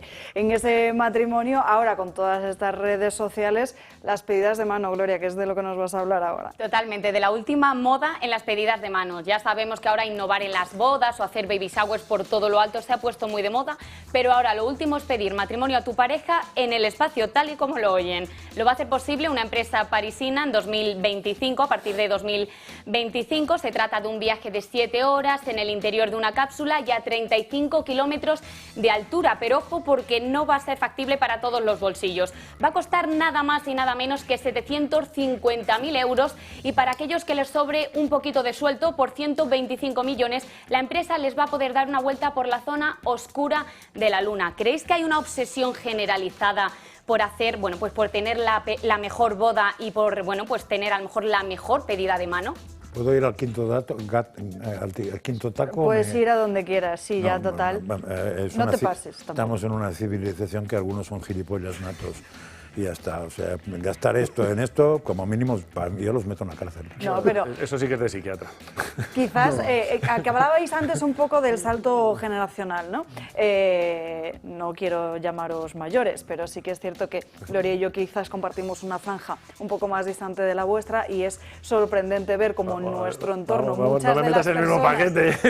No, pero estamos en una edad donde nuestro entorno empieza pues a casarse, se compromete, empieza a formar una vida en conjunto y un proyecto común, y sí que es cierto que en las redes sociales es muy sorprendente ver que todas las pedidas de mano se publican y a cada cual más sorprendente y más de cine que la anterior, es que es una barbaridad.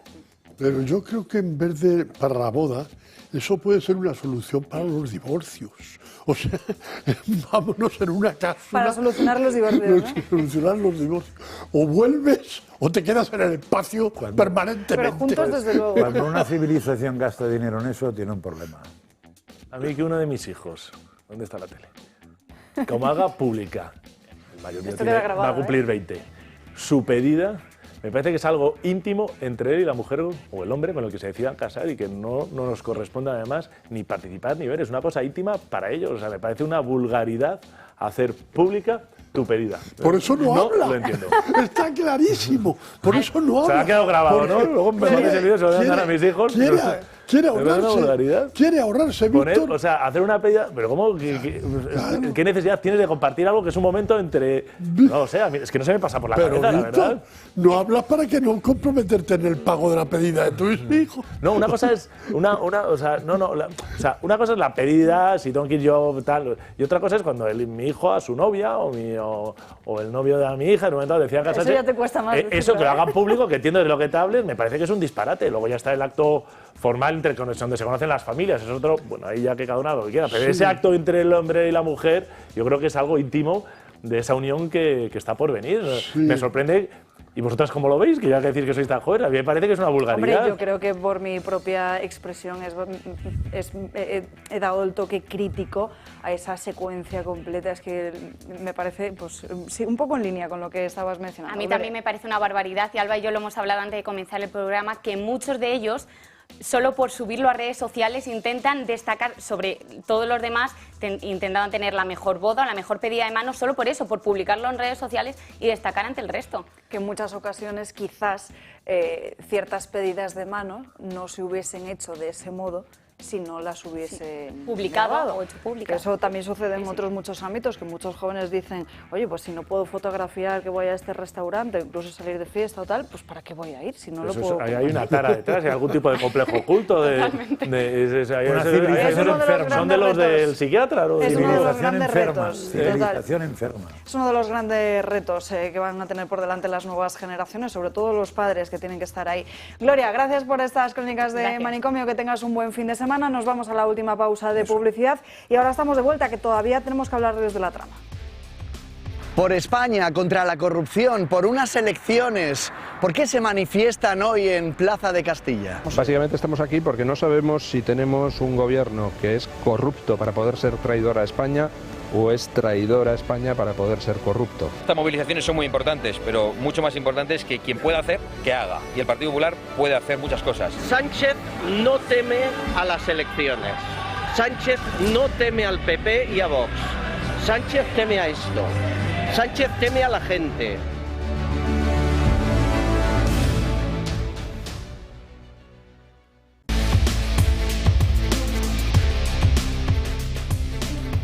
Recta final del programa, vamos ya con la trama, porque recordarán que The Objective sacó a la luz el testimonio de un ex socio de Aldama en el que reconocía que había llevado 90.000 euros en efectivo en 2 bolsas, en 2 tandas distintas a Ferraz. Fue eso lo que motivó la querella. La denuncia presentada por el Partido Popular, que fue rechazada, el Partido Socialista entró en alegría total por eso y, sin embargo, hoy ese ex socio, tal y como desvela The Objective, ha ratificado este testimonio ante un notario en Madrid. Por si quedaba alguna duda, el ex socio de Aldama, Parece que estamos teniendo un pequeño problema técnico. Vamos a tratar de solucionarlo. Mientras tanto, les voy contando otras cuestiones, porque me gustaría que este trabajo que ha hecho nuestra compañera Patricia Tenorio, que está muy bien explicado, se lo mostrásemos en apenas unos minutos. Pero hay otra cuestión acerca de Aldama que es muy importante en estos días, y es por qué el presidente del Gobierno se niega a responder, se niega a aclarar si se reunió o no se reunió con Víctor de Aldama. Se lo preguntó Alberto Núñez Feijóo. Se pusieron de acuerdo todos los periodistas en Portugal para preguntárselo. De momento, Sánchez sigue sin dar respuesta a ello. No podemos no podemos escucharlo tampoco. Les decía, Sánchez, en esa rueda de prensa, que además lo mencionábamos aquí, le preguntan por Aldama, él responde sobre el rescate de Air Europa. Le insisten, sigue sin dar respuesta. Y en el día de ayer era sorprendente escuchar al propio Fernando Grande Marlaska, el ministro de Interior, en esa comisión, cuando se le preguntaba por lo de Aldama, él respondía claramente que no había tenido ningún contacto con él y que consideraba que incluso que no había llegado ni a cruzar la mirada con él jamás.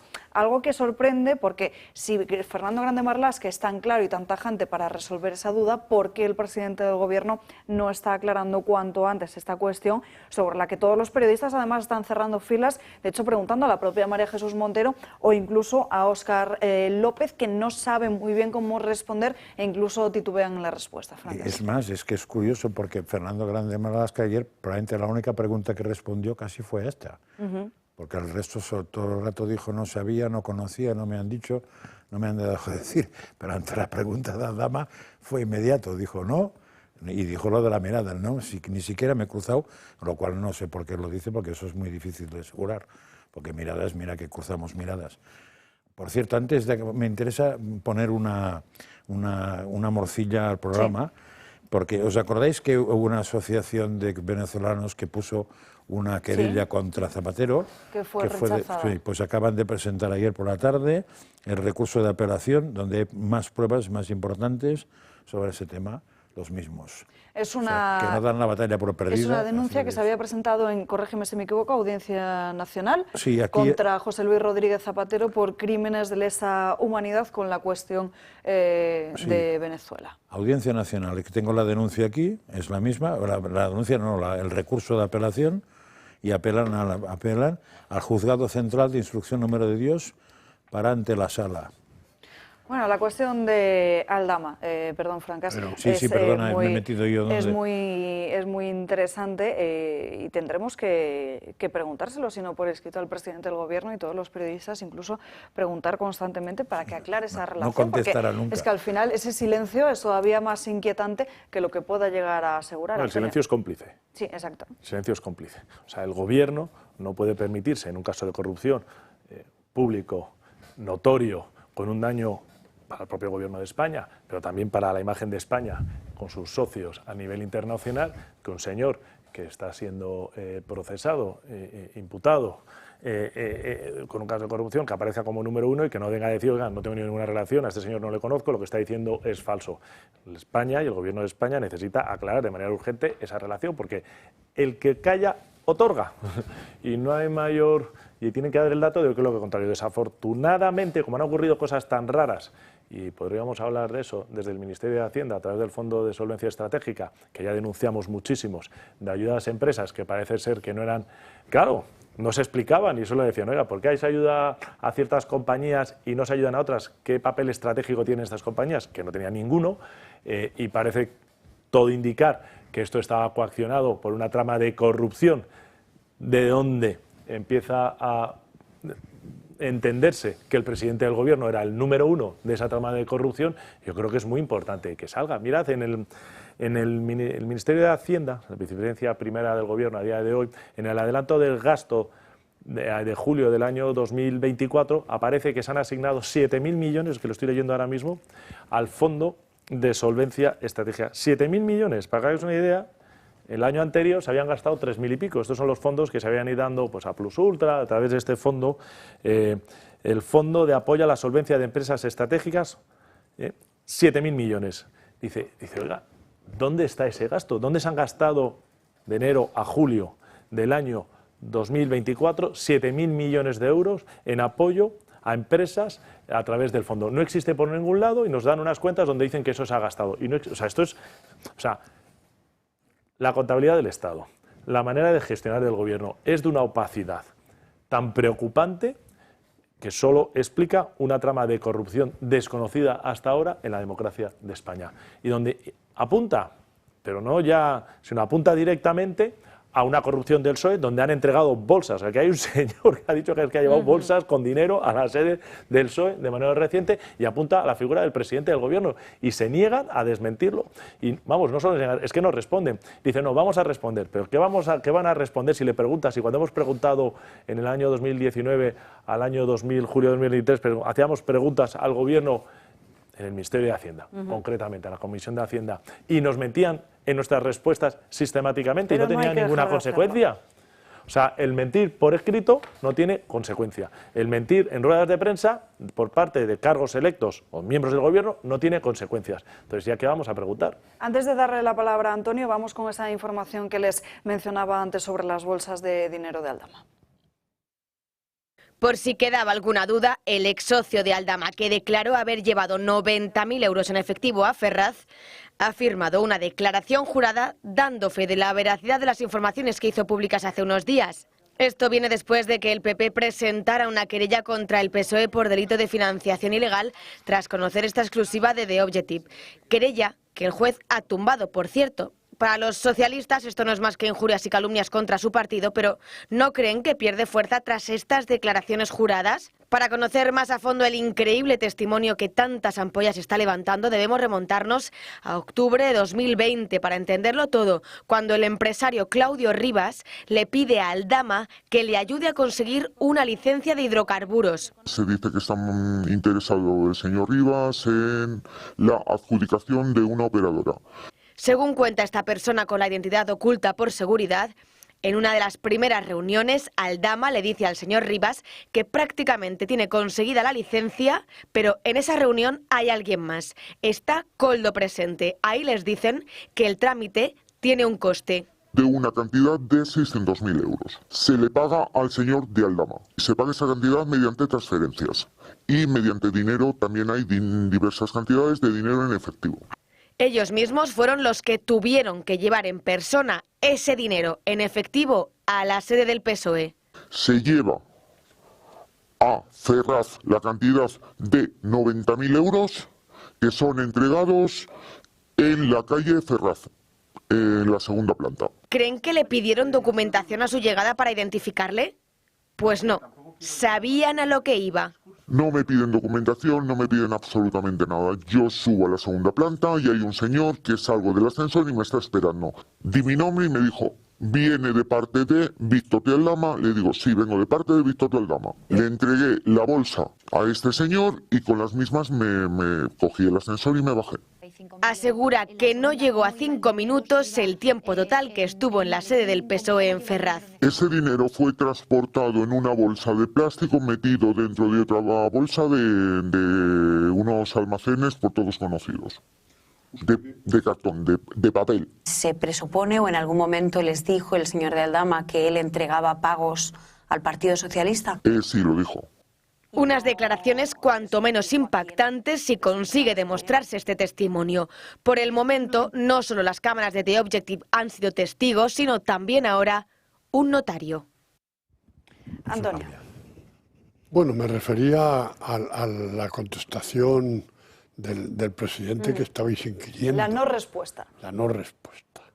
Hombre, es que Víctor Aldama se ha demostrado que era intermediario, que su función es intermediaria. Si su función es intermediario y ha tenido éxito la operación que intermedia, ¿cómo va a decir que el presidente que lo conoce? O sea, no puede. Es el arma del crimen en un asesinato. O sea, no puede. Realmente es muy grave. Tendrá que estar sin contestarlo el tiempo que pueda. Lo iremos viendo. Nos tenemos que ir ya con Sandro Meco de En Dos Continentes.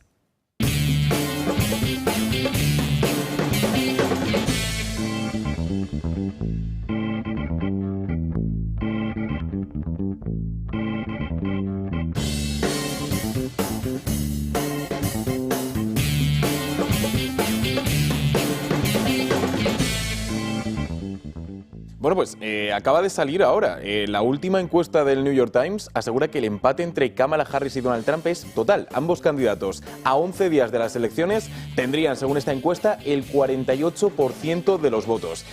A pesar de que el resultado que se da es un empate, las noticias son malas especialmente para Harris, porque estamos hablando del voto popular, no del voto electoral.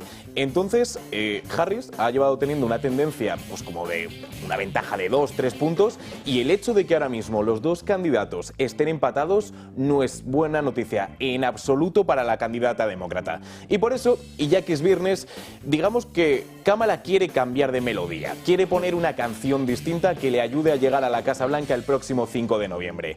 Y para ello se ha visto ayudada por una serie de artistas, empezando por uno que viene directamente desde Detroit.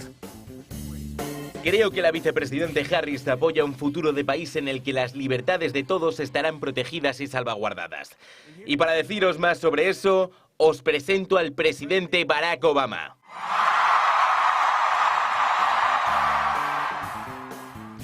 Bueno, y el caso es que después de escuchar a Eminem, a uno de los raperos más conocidos a nivel internacional, Obama se vino arriba. Y cuando hablo de venirse arriba, es literal. Os puedo decir que he hecho muchos mítines, así que no me suelo poner nervioso. Pero hoy me ha pasado después de ver a Eminem. Y me di cuenta de que... My palms are sweaty, knees weak, arms are heavy. Vomit on my sweater already. Mom's spaghetti. I'm nervous, but on the surface I look calm and ready to drop bombs, but I keep on forgetting.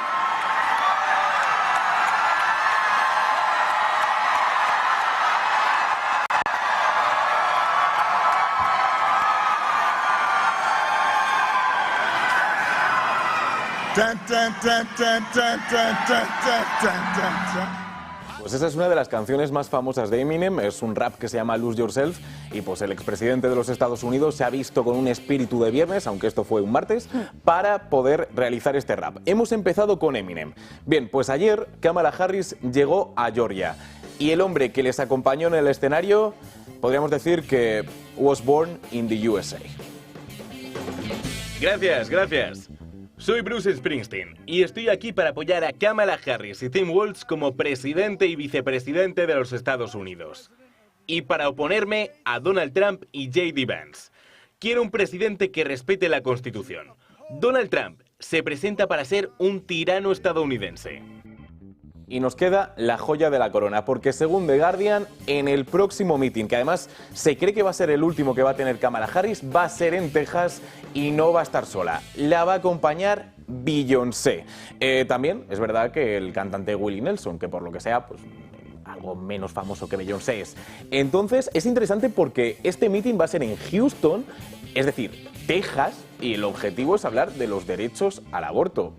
Honestamente, yo no sé cuánto de acertado es esta estrategia, el poder hablar del aborto en Texas. Pero bueno, estas son las estrategias de una Kamala Harris que ve como el tiempo se le acaba, como los mítines se le acaban y como la cosa no pinta nada bien. Es que la música suena mejor, que esas entrevistas un tanto descafeinadas con respuestas a la altura de la propia Yolanda Díaz, como esa entrevista que nos contabas en Dos Continentes de si solo fuera una. la CNN, si solo fuera que una. Si solo fuera una, cierto es. Bueno, yo creo que es interesantísimo esto, porque estamos viendo lo que hemos visto muchas veces en la izquierda. Aquí Zapatero decía, la crispación nos interesa. Lo que se busca es el voto de tripas, no el voto racional. Está impulsando al adolescente que no piensa, al friki, oh, Beyoncé, pues yo lo que hice Beyoncé, no buscando. Yo creo que ojalá que esta señora pierda y que gane Donald Trump, pero bueno, Dios proveerá. Difícil. A estas alturas, Sandro, te veo cantando en esta campaña electoral. Por cierto, no sé si se lo puedo contar a nuestros espectadores ahora que nos queda poco tiempo, ahora que nadie nos escucha, lo que va a pasar a partir del lunes, claro, sí, todos los días. Adelante. Sí, pues a ver, a partir de las 9 de la noche hasta las 9:30, desde este lunes hasta el lunes 4 de noviembre, tendremos una sección especial en Redacción Abierta con Xavier Horcajo, mi persona, y los mejores invitados para seguir de forma diaria la última hora sobre esas elecciones de los Estados Unidos que se celebrarán entre el 5, bueno, la noche del 5 al 6 de noviembre y veremos si después de esas elecciones seguimos sabiendo quién es el presidente, porque no está claro que después de esa noche electoral lo sepamos. Desde luego que no hay nada mejor que tú además para seguirlo. Gracias, Sandro, gracias al resto, pero antes de despedirnos, recuerden que este fin de semana hay cambio de hora. La madrugada, la noche del sábado 26 al domingo 27 de octubre, hay que cambiar la manecilla del reloj retrasándolos una hora para adaptarlos al horario de invierno. Es decir, a las 3 pasan a ser las 2, lo que permite un amanecer más temprano, también a costa de menos luz por la tarde. Ya saben que todos los años hay la misma polémica con el cambio de hora, pero el reloj, algunos se actualiza automáticamente, el de la muñeca, de momento tenemos que hacerlo de forma manual, a no ser que tengan ustedes uno de última generación. No hay tiempo para más. Ahora sí, gracias a todos por habernos acompañado a lo largo de esta mañana en Dando Caña. Nosotros nos despedimos, ya saben que para seguir informados, esta tarde en la Redacción Abierta con Xavier Horcajo, y todas nuestras redes sociales también para volver a vivir los mejores momentos de esta casa. Por lo demás, que tengan un buen fin de semana, que descansen y que no les trastoque mucho ese cambio de hora. Nos vemos el lunes. Adiós.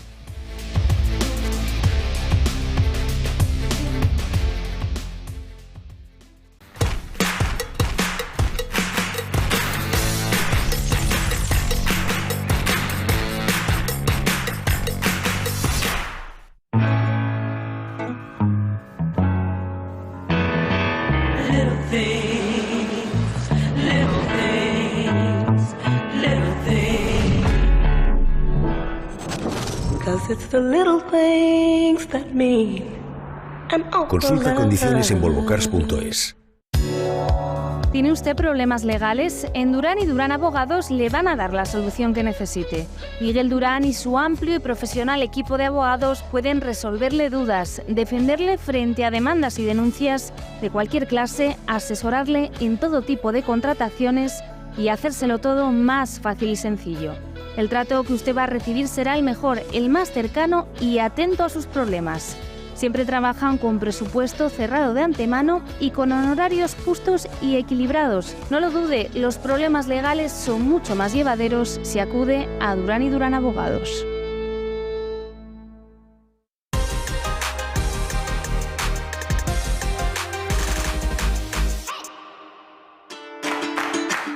Hemos tomado conciencia de la importancia de cuidarnos y preocuparnos por nuestro bienestar. Sal y Salud es una empresa donde se cuida y mejora la calidad de vida. En sus instalaciones dedicadas a la haloterapia y respirando sales, conseguirá mejor limpieza en las vías respiratorias, mayor cuidado de su piel y logrará el efecto psicoemocional relajante perfecto. Venga a las Cuevas de Sal. Respira sal, vive salud. La muerte es parte de la vida y por eso Pardo Stone Design quiere convertir y recordar lo que fuimos. Dejar huella en la memoria de los familiares y amigos. Son únicos y pioneros en lápidas personalizadas. Pardo Stone Design. Si eres socio del Club de Amigos, tendrás un 10% de descuento. Directo al grano. Un programa de campo hecho desde el campo. Forma para conectar con la realidad de la agricultura castellano-manchega, su ganadería, los productores y, por supuesto, los consumidores. Pasión por lo mejor. Defensa que siempre en directo al grano vamos a hacer del producto español, del producto castellano-manchego. Un programa para todos. Nunca te acostarás sin saber una cosa más. Al lado de nuestra gente. Hablar de campo desde el campo y además hacerlo con las botas puestas.